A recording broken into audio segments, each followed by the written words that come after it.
I was 18 years old when I got married. I belonged to a very conservative family, a Baloch family, where good daughters never say no to their parents. My father wanted me to get married, and all I said was, if that makes you happy, I'll say yes. And of course, it was never a happy marriage. Just about after 2 years of getting married, about 9 years ago, I met a car accident. Somehow my husband fell asleep and the car fell in the ditch.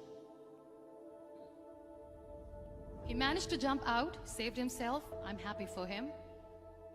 But I stayed inside the car and I sustained a lot of injuries. The list is a bit long. Radius ulna of my right arm were fractured. The wrist was fractured. Shoulder bone and collarbone were fractured. My whole rib cage got fractured. But that injury that changed me and my life completely was the spine injury. Many people came to rescue. They gave me CPR. They dragged me out of the car. And while they were dragging me out, I got the complete transection of my spinal cord. Those 2.5 months in the hospital were dreadful. I was at the verge of despair. One day, doctor came to me and he said, well, I heard that you wanted to be an artist, but you ended up being a housewife. I have a bad news for you. You won't be able to paint again. Next day, doctor came to me and said, your spine injury is so bad, you won't be able to walk again. I took a deep breath and I said, it's all right. Next day, doctor came to me and said, because of your spine injury and the fixation that you have in your back, you won't be able to give birth to a child again. That day, I was devastated. I started to question my existence. Why am I even alive? So what kept me going was, one day I asked my brothers, I know I have a deformed hand, but I'm tired of looking at these white walls in the hospital and wearing these white scrubs. Bring me some colors, bring me some small canvas. I want to paint. So the very first painting I made was on my deathbed, where I painted for the very first time. What an amazing therapy it was. Without uttering a single word, I could paint my heart out. I could share my story. People used to come and say, what lovely painting. So much color. Nobody could see the grief in it. Only I could. And that day I decided that I'm going to live life for myself. I am not going to be that perfect person for someone. I am just going to take this moment and I will make it perfect for myself. That I'm going to fight my fears.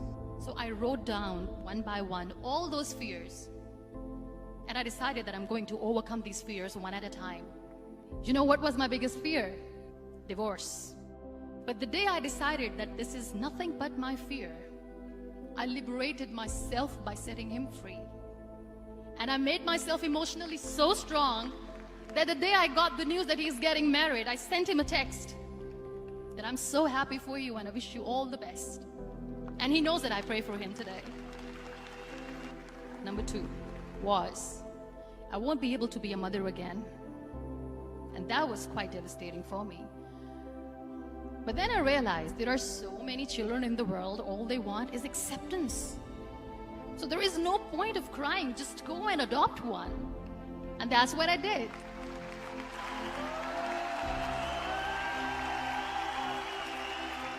I gave my name in different organizations, different orphanages, and I waited patiently.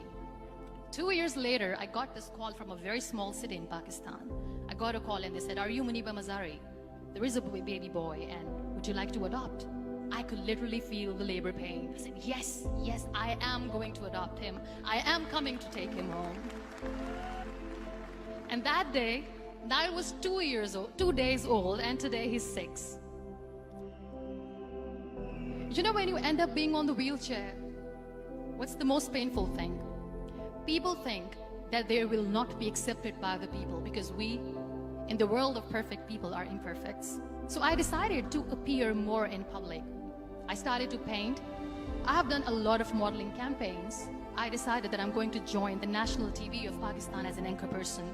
I became the National Goodwill Ambassador for UN Women Pakistan, and now I speak for the rights of women, children. I was featured in BBC 100 Women for 2015. I'm one of the Forbes 30 under 30 for 2016. So when you accept yourself the way you are, the world recognizes you. It all starts from within. We have this amazing fantasy about life. This is how things should work. This is my plan. It should go as per my plan. If that doesn't happen, we give up. I never wanted to be on the wheelchair. Never thought of being on the wheelchair. This life is a test and a trial, and tests are never supposed to be easy. So when you're expecting ease from life, and life gives you lemons, then you make the lemonade, and then do not blame life for that. It is okay to be scared. It is okay to cry. Everything is okay, but giving up should not be an option. They always say that failure is not an option. Failure should be an option, because when you fail, you get up, and then you fail, and then you get up, and that keeps you going. Embrace each and every breath that you are taking. Celebrate your life. Live it. Don't die before your death.